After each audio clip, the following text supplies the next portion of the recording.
Excuse me, attention please. Hello everyone. Thank you for attending to today's GIC talk. My name is Ji-Sung Kim, today's GIC talk host. I'm honored to be here as today's host. Before we get started, please turn off your cell phone or turn it to the silent mode. Thank you. Now let me introduce you to Chris Witko, today's GIC talk speaker. His GIC talk is entitled The 2016 Presidential Election in the U.S. He will discuss the current party nomination contest and upcoming general election in the fall and address several questions related to this topic. If you have any questions, please write down bottom of the paper, and then Chris will have the chance to answer your questions during the Q&A session, which is led by one of our English-speaking volunteer, GIC top volunteers. Now, without any further hesitation, please let us all welcome today's GIC talk speaker with a great applause.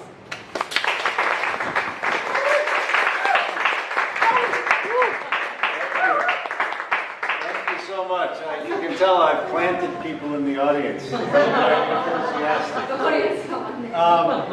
So it's a great pleasure to be here before you. Thank you so much for coming out on this Saturday. I appreciate the opportunity to speak in front of you today. As the great introduction said, I'm going to talk about the presidential campaign in the United States. It's gotten a lot of attention, obviously, in recent days. I think throughout a lot of the world because of some of the unusual things that are happening. Okay? So, next. Well.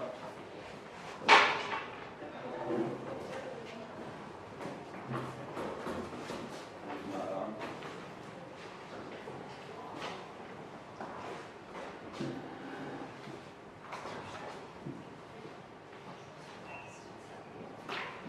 You want to use mine? Yeah, since you got one. Yeah. Just a second.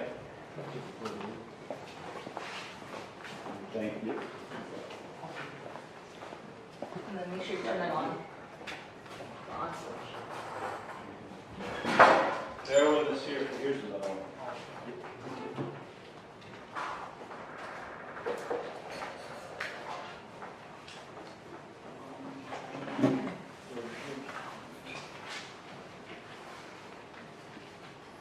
All right. Turn it on. I think so.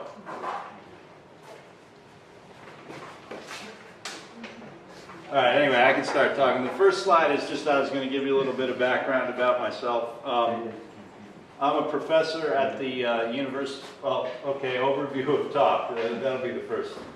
How does the U.S. choose a president? I'll kind of talk about that because it's not something that everybody knows about. First, then I'll talk about why did Hillary Clinton win the Democratic nomination? Why did Trump win the Republican nomination? Then I'll talk about the matchup between the two of them. And then finally, kind of what will be the long-term effects depending on who wins, the type of thing. And then I'm happy to take your questions, obviously. All right. So I'm an associate professor at the University of South Carolina. I grew up in Albany, New York. Some Koreans end up in New York City. There's a lot of Koreans that live there. I'm about 2 hours away from there. I did my PhD at UNC Chapel Hill, University of North Carolina, and I'm excited to be here. I'm excited to be here for a month teaching a class on Introduction to American Government to a class of Korean students. So how do we go about choosing our president? Well, it starts in the party primaries. So we have two parties in the United States, two major political parties, the Republican Party and the Democratic Party. And each party chooses their own nominee, and then they face off and go against one another in the general election. So the parties choose their candidates in primary elections that take place in the different states. So we have 50 states in America, and each state has its own election, and they can vote for the different candidates, and they basically add up who gets the most votes in those 50 states for each party, and then that person that gets the most votes ends up being the candidate for that party in the general election that is between the Republicans and the Democrats. Actually, what happens is when you're voting in the party primaries, you're actually not voting for the candidate. You're voting for delegates, people who will basically go to the convention of the party in the summer or in the early fall, and then those people will vote for the candidate at the convention. These delegates are pledged to vote for a particular candidate. So when you're voting for Donald Trump in the primary in your state, you're not actually voting for Donald Trump. You're voting for a delegate who's pledged to vote for Donald Trump at the Republican convention. Or if you're voting for Hillary Clinton, it would be in the Democratic convention. Okay? And then the winner of that process will go against the winner of the other party's primary contest in the general election, which takes place in the first Tuesday in November. And then after that election in November, the new president takes office, is sworn into office in January. Okay? That's kind of how the process works. And it's very different than how we used to choose our president. It used to be that each party would choose their presidential nominee in what we used to call the smoke-filled room.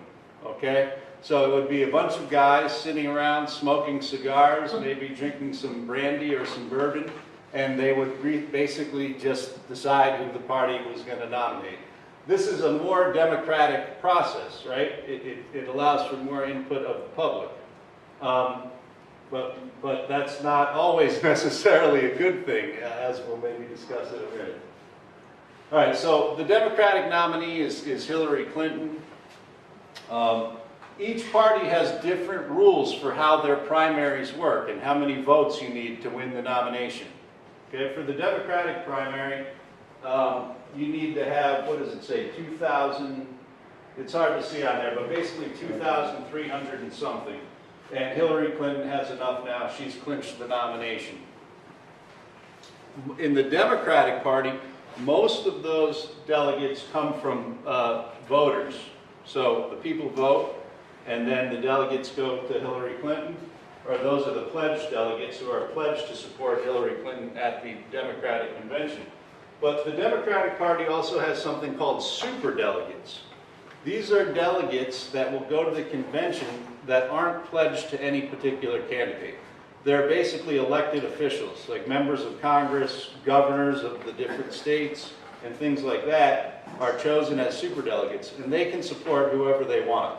So if they went to the convention, they could support Bernie Sanders, or they could support Hillary Clinton. It's completely up to them. The voters don't have any say, really, in how they vote. In the Democratic Party, the superdelegates are basically going to support Hillary Clinton. They're not going to support Bernie Sanders. Okay. Before I get to that, so why did Hillary Clinton win? Why did Hillary Clinton win the Democratic Party primary? Basically, she's very well known. She's been well known for a long time. Obviously, she was President Clinton's wife, so this is going back a long time. She had the support of the political party insiders, the important people in the Democratic Party. So that was good. And she had a fundraising advantage over Bernie Sanders. So it was going to be very hard for Bernie Sanders to beat her. Bernie Sanders is a senator from the state of Vermont, which is a very small state in America, which probably most people who don't live in America never heard of. There's nothing really too important about it, but he came from there, but he did very well. He did surprisingly well, because he didn't have a very big national following. He wasn't very well known, but he ended up, as you can see, he ended up getting you know, a pretty sizable portion of the vote compared to Hillary Clinton. So he did pretty well. And people were very surprised by that. The reason Bernie Sanders did well is in part similar to the reason that Donald Trump did well in the Republican primary. And I'll talk more about that in a minute. Okay, so here's basically what was the outcome of the Republican primary. This is Donald Trump's vote share. You can't see the number, but it's about 1,200 delegates roughly that you need to win the Republican Party nomination. Now remember, technically, Donald Trump hasn't won the nomination because they still have to have the convention, and the delegates at the convention still have to cast their votes for Donald Trump. And some people don't want to do that because they don't like Donald Trump. Okay, why did Trump beat more established politicians? Ted Cruz is a senator in the United States Senate. John Kasich was a former member of the House of Representatives, so basically the parliament in the U.S. And he's also the governor of the state of Ohio, which is a big, pretty important state in America. And of course, Jeb Bush, who's the brother of George W. Bush and the son of George H.W. Bush, who was president, was also running for president. And Trump beat him. And he was a very popular person with the Republican Party. He had lots and lots of money, and Trump still beat him. And beat him very badly, and beat all these other people that were better known. You've probably seen some news coverage of Donald Trump. You know, he's said a lot of outrageous things and done a lot of outrageous things that have gotten a lot of media coverage. He did not spend a lot of money. Jeb Bush spent more money in the presidential election campaign than Donald Trump did, but he's gotten a lot of media coverage because of the things that he did. Why did he win? He won because, well, this will, as I'll say in a minute, this will keep political scientists busy for, you know, years and decades analyzing this Donald Trump phenomenon. But there's, I think, a big reason why he did so well in the Republican primary is that there's right now just a lot of anger at the establishment, at the political party. Even if you're a Republican, you're mad at the political party. And we saw that with the Democrats, too. Hillary Clinton is the definition of an insider Democrat. You know, she is kind of the person that defines the Democratic Party more than anybody else. And that support for Bernie Sanders was basically, in some ways, a rejection of Hillary Clinton. And it's the same thing with Donald Trump. Donald Trump is a rejection of the Republican Party in a lot of ways. Not just because he acts very much unlike a normal politician, but also some of his policy stances. So there's a lot of anger right now, and it's not just limited to the U.S., obviously. We were talking before I came up here about the Brexit, the vote by the United Kingdom to leave the EU. And that is another example of anger. So this is something you see in a lot of countries right now. Okay, so these people, Clinton and Trump, they won their party nominations, but both candidates are very unpopular. In fact, historically unpopular. So this chart shows you the approval rate. So there's questions that basically ask people in surveys, do you approve or disapprove, or do you support what this person is doing? Do you like them? And this is just an example of one of those questions. So this is the percentage of voters that view the candidates unfavorably. Okay, so the red one is Donald Trump, and this compares it to past presidential nominees in different years. So that would be Romney, McCain, that was Bush in 2004, who was also very unpopular. But Trump is way off the charts. And in fact, I've seen, so above 50% of the population views Trump unfavorably in this particular survey. I saw a survey about a week or two ago that had it at 70%. 70% of the public views him unfavorably. Clinton is honestly not doing too much better. She's at about almost 40%. But this might be a year where the person who's disliked least just ends up winning by default. And I've seen polls too where the dislike of Hillary Clinton is also around 50%. So neither candidate is well liked. And that is, again, this reflects this thing that people are very dissatisfied with politicians, I think, in the case of Hillary Clinton. But in the case of Donald Trump, it reflects a lot of the statements that he's made that have alienated a lot of people in American society. Lots of different types of people, which I'll talk about in a minute. So who's going to win this thing? As I just showed you, they're both very unpopular. But somebody has to win, right? There's somebody will win. Believe it or not, in America we have political scientists who do these election forecasts, these statistical models. So they basically they have historical outcomes of presidential elections, and they take this year's data and they plug it into their model and they make a prediction of the different vote shares. So this one is referring to a model by a political scientist named Alan Abramowitz at Emory University. Each model is a little bit different, but they all pretty much have economic indicators in them. So like economic growth, some measure of how the economy is doing. This one, I believe, if I remember correctly, has economic growth. Also, the popularity of the incumbent president. So if you're a Democrat and there's an incumbent Democrat who's really popular, that helps you. If you're a Democrat and there's an incumbent Democrat who's really unpopular, that hurts you. And then there's a variable in there for whether you're an incumbent or not. Because if you've already served one 4-year term, people are more likely to vote for you again in American history. That's how it's worked out. Now this year we don't have an incumbent, so it comes down to economic growth and it comes down to the popularity of the sitting president, Barack Obama.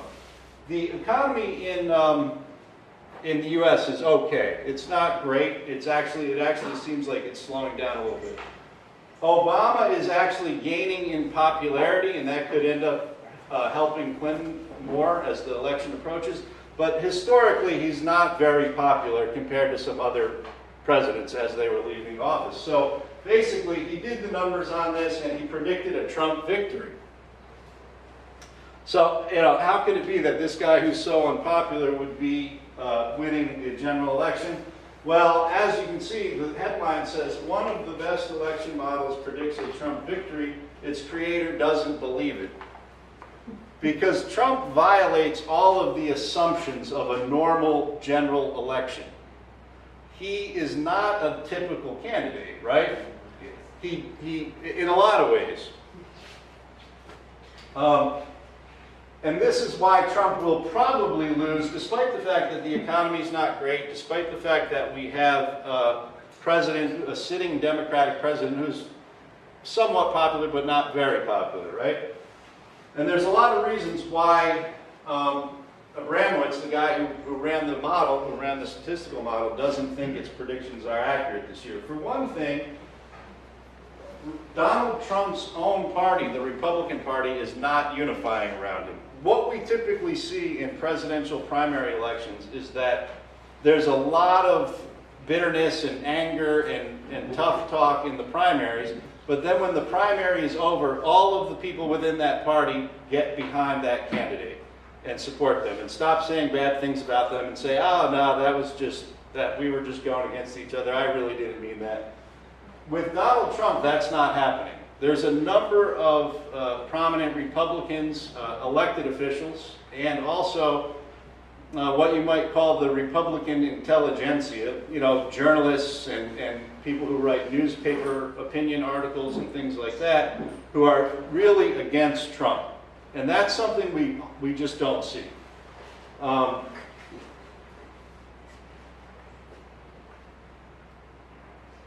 He is extremely unpopular among key segments of the vote. Women, he's extremely unpopular among women. And Hispanics as well.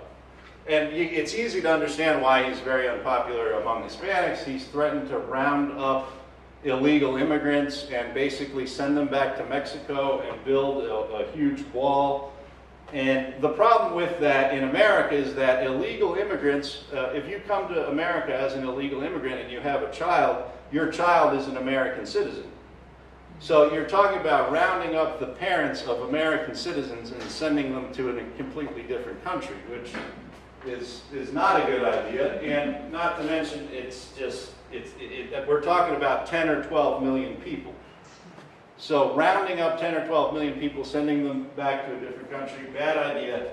And when you tell people that, you're going to round up their uncle or their cousin or their mom or dad, and, they don't like that. They don't want to vote for you, as it turns out. And in swing states like Florida, Colorado, Arizona, New Mexico, there's large Hispanic populations. It's going to be very difficult for Trump to win as a result. Also, he doesn't have much of a campaign operation. He won in the primary not because of a great campaign operation. And what I mean by campaign operation is campaigns in the U.S. are pretty much two things. Lots of money on television advertising, and then lots of money spent on people on the ground. Going out, walking door to door, making phone calls, trying to convince people to show up to vote and to vote for your candidate. Those are kind of the two pillars of campaigns in America. And he doesn't have money. He hasn't raised any money. In the last filing, in America, elections are privately financed. So if you're a candidate, you have to go out and raise money from donors, from individuals and organized interests and things like that. Hillary Clinton had about $55 million in the bank, and Donald Trump had $1.3 million in the last filing. So he's having a hard time actually raising money because a lot of the Republican donors don't like him, and he doesn't have much of a staff either. I forget the exact numbers, but Hillary Clinton had something like 400 or 450 permanent staff throughout the 50 United States, and Donald Trump had about 20 or 25. So he doesn't have much of a campaign operation, and this is where his inexperience as a candidate is obviously hurting him, and he's gotten advisors who aren't that experienced either. And I think it's going to be extremely difficult for him to get the best people who usually run Republican campaigns, because people don't want to be associated with him because he's probably going to lose. And, if you do this for a living, you want to be part of winning campaigns. He's probably going to lose, and he's certainly going to say more outrageous things. And he said a lot of outrageous things already. And you don't want to be in the position of having to necessarily defend that. And that's why Trump doesn't really fit the model, as Abramowitz says. He doesn't fit the assumptions. He also, he's just said some very outrageous things about a lot of different groups in society, including veterans. He's mocked disabled people in his speeches, just things that you can't even believe somebody who's trying to run for president would do. So in contrast to this, obviously Hillary Clinton has a very good campaign organization. She has tons of money already. She's going to be able to raise as much money as she wants. That's never going to be a problem for her. Now, there has been a little bit of acrimony within the Democratic Party. Excuse me. But I think, unlike with Trump, once Bernie, he's pretty much quit. He met with Obama. But once he officially suspends his campaign, he's going to come out and campaign on behalf of Hillary Clinton, and the Bernie people will get behind Hillary, I think, fairly quickly. In fact, I saw yesterday or the day before that Bernie came out and said, we need to do anything we can to stop Trump, and said something nice about Hillary Clinton in that statement. So this is why Trump will probably lose. But people said Trump would not win the primary election too, right? So there's always that chance that Trump will win, What if the stock market crashes in September, in early September or late August or something, right? What if we have a major terrorist attack? What if Hillary Clinton is indicted by the FBI for some of the email problems? I don't know if that's been in the news over there, but there's been questions about using, you know, different email servers and things like that. I mean, so crazy things can happen. You know, crazy things can happen. And there's a lot of people right now in America saying, oh, it's impossible, Trump can't win the general election. But these were the same people who said it's impossible, Trump can't win the primary election. So I'm not going to listen to them. So while I do think that it's highly unlikely, of course, anything's possible. Why do Republicans oppose Trump? I mean, that's kind of one of the most unusual things about Trump, because politicians, a lot of people don't like politicians. That's really nothing new. But usually they unite behind the people. Number one, like I referred to a minute ago, his tone and manner is just very different from your typical politician. I mean, you can go online and see this ad, this advertisement, which I think is really devastating, where he mocks this disabled reporter. I mean, that's something that you just don't see. He insulted John McCain, the Senator John McCain, who was the former Republican presidential nominee in 2008, and said, you know, John McCain was a prisoner of war during the Vietnam War in Vietnam, and Donald Trump said essentially, he's like, I don't like John McCain. I don't like people that get shot down. I like people that don't get shot down in wars, right? I mean, that's pretty outrageous for a presidential candidate to say. If Trump gets trounced, which is a strong possibility given his unfavorable ratings and so on, that doesn't just hurt Trump. That hurts people who are running for the Senate. That hurts people who are running for the House of Representatives. That hurts people who are running under the Republican Party at the state and local level, right? So that's what worries Republicans.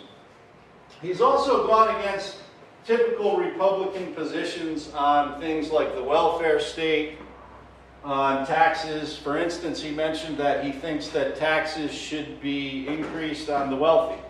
And that is something that the Republican Party just does not go for, right? That's a big thing in the Republican Party.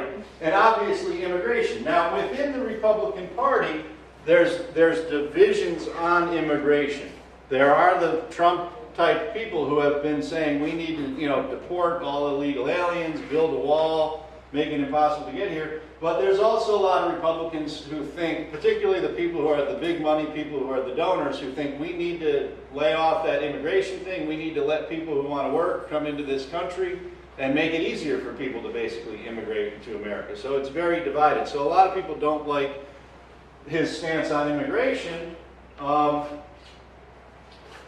because basically a lot of his positions really expose the policy disagreements that do exist in the party.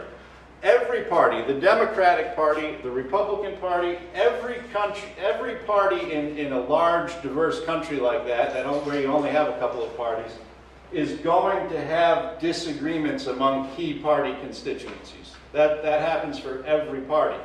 And what successful politicians do is basically get people who disagree on key issues to get together on other key issues on which they agree. That's what a successful president really has to do in America.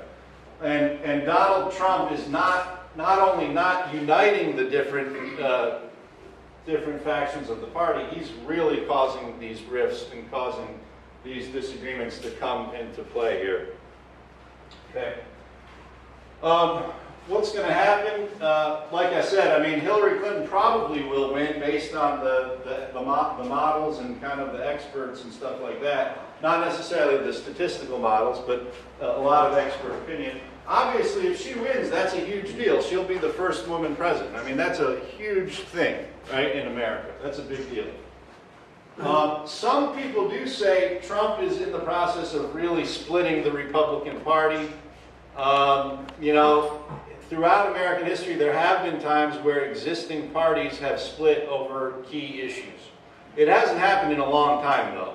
So I'm a little bit skeptical. But there are some political scientists who think, actually, you could see a split in the party.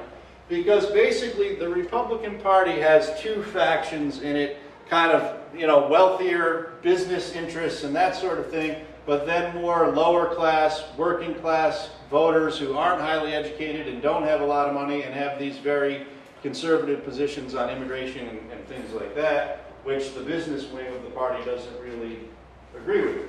Now, I think one thing that's been extremely troubling for Donald Trump's candidacy is that we see that there's been, I mean, American politics has always been caught up in race